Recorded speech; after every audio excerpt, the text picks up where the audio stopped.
Welcome back to Rocky Foundations, the channel where I combine geology and real estate, and today I'm going to be talking about one of the most uniquely beautiful spots in Colorado, Manitou Springs. Buying a home tucked into those stunning canyon walls is a dream. You've got the incline, the quirky downtown, the mountain air, but you also have a serious geological reality check.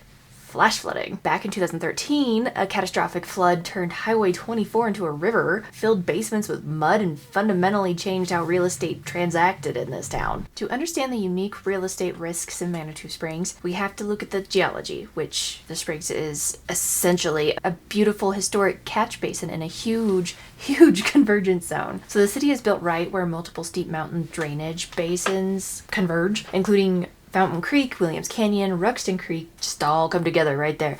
And since water always follows gravity, Manitou Springs is in the direct path of these multiple mountain runoffs, directly through the center of town. Now keep in mind that those converging drainages aren't the only wild card that this city experiences. There's already a baseline flood risk here, and it's been drastically amplified by the 2012 Waldo Canyon Fire.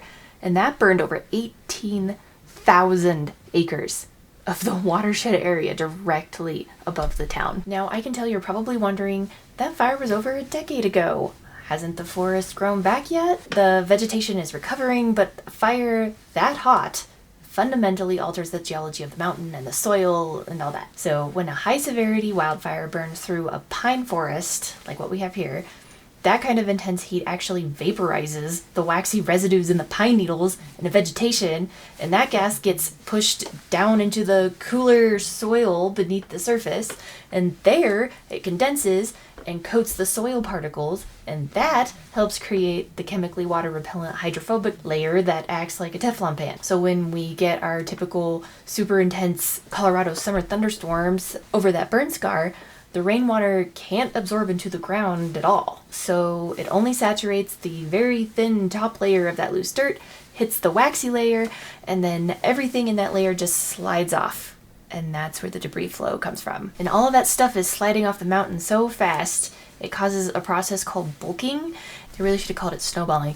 But a tiny stream of runoff picks up a handful of ash and some loose soil. Now it's heavier, and so it's moving faster, and it cuts deeper into the canyon, and it's picking up rocks, and then it picks up boulders, and then it's picking up scorched timber. So by the time it reaches the bottom of Williams Canyon and hits Manitou Springs, it's no longer just water. It has the physical consistency and density of wet concrete. And here's what you need to know the difference between a clear water flood and a debris flow. A clear water flood damages your drywall and ruins your carpets, and a debris flow hits your house with a kinetic physical impact, and it has the density to knock your home off its foundation completely. I'm sure you've seen that in the news several times. It smashes through structural retaining walls. It can fill a basement with 6 feet of mud and boulders in minutes. According to the USGS, the heat of that wildfire actually baked the soil, altering its what's called a hydrophobicity. Maybe that's a new word for you. All right, that was the fun geology stuff. So now let's talk about how it might affect you as a buyer or even a current homeowner, and how it all comes down to federal zoning and insurance mandates. A lot of the commercial district and homes along the creek sit in a special flood hazard area, specifically Zone AE. So here's the golden rule.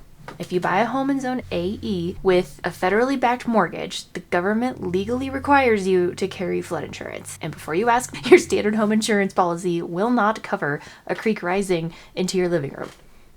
Okay, but aside from FEMA zones, there's also base flood elevation, BFE, which is actually the most critical metric for determining your insurance premium, because the BFE is the computed elevation that floodwater is anticipated to rise during a major flood event. So if your home's lowest finished floor, your basement, is even just 1 foot above the BFE, your annual flood insurance premium could be thousands of dollars higher than a home sitting 1 foot above the BFE. And you'll know, if you've ever tried to get a mortgage before, that a surprise $3,000 annual premium, let alone a surprise $3,000 anything, can single-handedly destroy your debt to income and ruin your mortgage qualification like a week before closing. The good news, though, is that the city is proactive, and they installed massive infrastructure, like the Williams Canyon super culverts, for example, that'll catch any debris. And because the city actively mitigates risk and participates in FEMA's community rating system,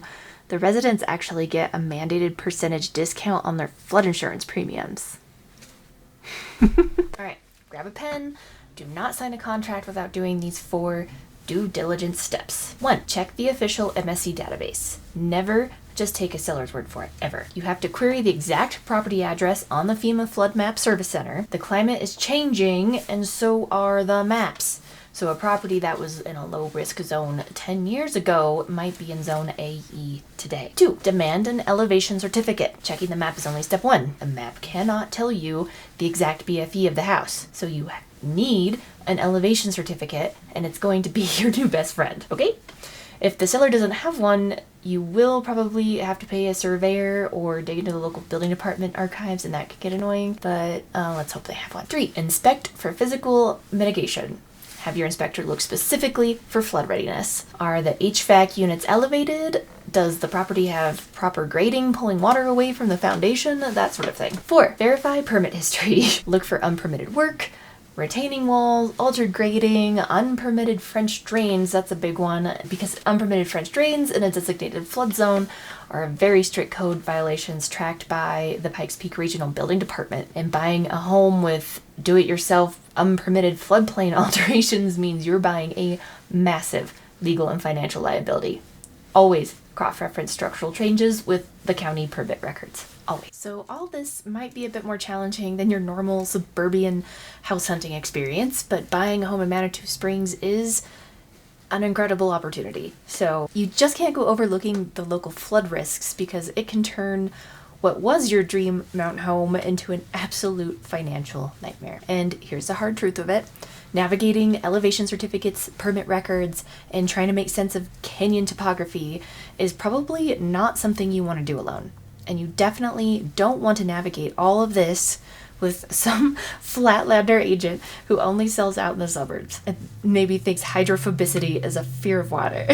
And because my focus is strictly on researching and sharing this very critical hazard data with you, I am a referral-only agent. I don't represent buyers and I don't represent sellers directly. But you should know, my network does include highly vetted local real estate experts right here in the Pikes Peak region. These are agents who specialize in Manitou Springs. They know exactly how to pull permits, they understand flood zone disclosures, and they're going to make sure that you aren't caught off guard by surprise insurance premiums. So please don't risk a purchase this big with a generic agent.